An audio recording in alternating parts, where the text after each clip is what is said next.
Welcome to today's video, where we'll be discussing a relatively uncommon yet significant condition affecting the urinary system, urethral ulceration.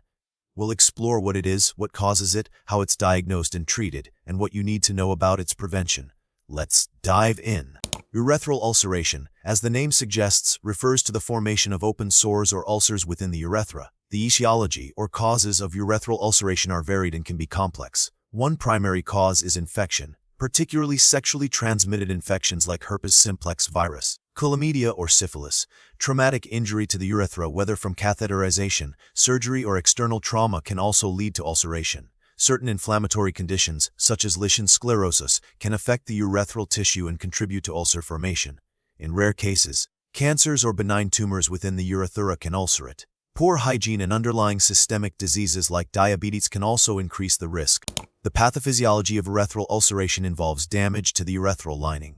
Whatever the initial cause, whether it's infection, trauma, or inflammation, the insult leads to cellular damage and necrosis. This damaged tissue is then sloughed off, creating an open sore or ulcer. The ulceration can then become secondarily infected by bacteria, further exacerbating the inflammation and delaying healing. Over time, chronic inflammation and repeated ulceration can lead to scarring and stricture formation, potentially narrowing the urethra and impairing urine flow. Epidemiologically, urethral ulceration is relatively rare compared to other urinary tract conditions. However, its prevalence varies depending on the population studied. Individuals with a history of sexually transmitted infections, particularly those who are untreated, have a higher risk. Patients who undergo frequent or traumatic catheterization are also at increased risk. Certain demographic groups, such as those with poor hygiene or underlying systemic illnesses, may also be more susceptible. Accurate epidemiological data is often limited due to underreporting and misdiagnosis. The signs and symptoms of urethral ulceration can vary depending on the severity and location of the ulcer. Common symptoms include pain or burning during urination, also known as dysuria. Patients may experience frequency and urgency of urination. Visible blood in the urine, termed hematuria, is another possible symptom. Urethral discharge, which may be clear, cloudy, or purulent, may also be present. Some individuals may experience pain in the pelvic area or perineum. In severe cases, if scarring and stricture formation develop, patients may experience difficulty initiating urination or a weak urine stream. Diagnosing urethral ulceration typically involves a thorough medical history and physical examination.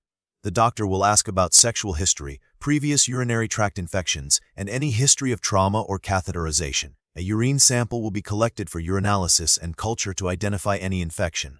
A urethral swab may be taken to test for sexually transmitted infections. Urethroscopy, which involves inserting a small camera into the urethra, is often performed to visualize the ulceration and assess its extent. Biopsies may be taken from the ulcerated area to rule out malignancy or other underlying conditions. Imaging studies, such as an ultrasound or MRI, may be used to evaluate the urethra and surrounding structures in more complex cases. Urethral ulcerations do not typically have established classifications or types, but can be described based on their size, locations anterior or posterior urethra, and etiology infectious, traumatic, inflammatory. For example, an ulcer caused by herpes simplex virus might be described as a herpetic urethral ulcer, while an ulcer resulting from catheterization would be classified as traumatic. Treatment and management of urethral ulceration depends on the underlying cause.